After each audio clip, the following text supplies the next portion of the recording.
ரகசிய ஒற்ற நேயர்கள் அனைவருக்கும் வணக்கம். அடுத்தடுத்து சீமானின் அதிரடி ஆக்ஷன்கள், அதிர்ந்து போயிருக்கும் அரசியல் உலகம், 2026 நடக்க போகும் தரமான சம்பவம், இது குறித்து தான் இந்த காணொலியில விரிவா பேச போறாங்க. வீடியோக்குள்ள போகலாம்.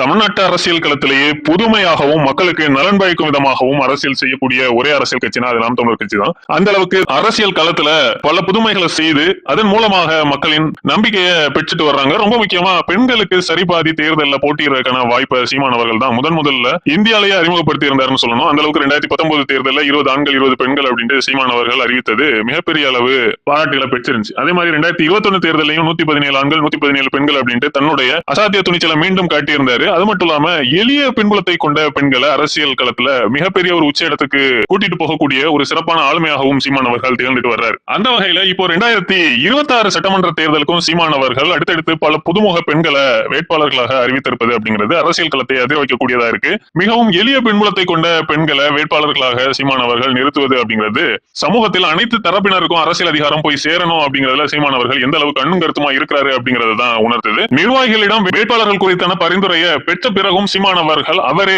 கிராஸ் வெரிஃபை பண்ணி பல வேட்பாளர்களை அறிவிக்கிறதாகவும் தகவல் வருது. அந்த அளவுக்கு சீமானவர்கள் வேட்பாளர் அறிவிப்புல ரொம்பவே தெளிவா இருக்கிறாரு. அவர் ஏற்கனவே சொன்ன மாதிரி 100க்கும் அதிகமான இளைஞர்கள், பாதிக்கு பாதி பெண்கள், அதுலயும் பல எளிய பின்புலத்தை கொண்ட பெண்கள், சமூகத்தில் விளிம்பு நிலையில் இருக்கக்கூடிய பெண்கள் அப்படின்ட்டு அனைத்து தரப்பினருக்கும் நம்ம வாய்ப்பை வழங்கிடணும் அப்படிங்கிறத சீமானவர்கள் மிக தெளிவாக இருப்பதாகவும் அதற்கான வேலையில சீமானவர்கள் இரவு பகலாக ஈடுபட்டிருப்பதாகவும் தகவல் வருது. இப்போதைக்கு பல தொகுதிகளுக்கான வேட்பாளர்கள் அறிவிக்கப்பட்டிருந்தாலும் இன்னும் சில நாட்கள்ல ஒட்டுமொத்த தொகுதிக்கான வேட்பாளர்களையும் நாம் தமிழர் கட்சி அறிவித்து மிக வீரியமாக களத்தில் செயலாற்ற கிளம்பிடுவாங்க அப்படிங்கிற தகவல்களும் வருது. சோ இந்த அரசியல் களத்துல ஒவ்வொரு கட்சிகளும் பிறர் மீது குற்றம் சுமத்தி ஒரு பழி போடும் அரசியல் செய்து கொண்டிருக்கும் சூழல்ல நாம் தமிழர் கட்சி 2026 தேர்தலுக்காக இப்போதே தயாராகி கொண்டிருப்பது அப்படிங்கிறது இந்த அரசியல் ரேஸ்ல நாம் தமிழர் கட்சி ஒருபடி முன்னேறி தான் இருக்கிறாங்க அப்படிங்கறத தெளிவாக காட்டுது. நன்றி, வணக்கம்.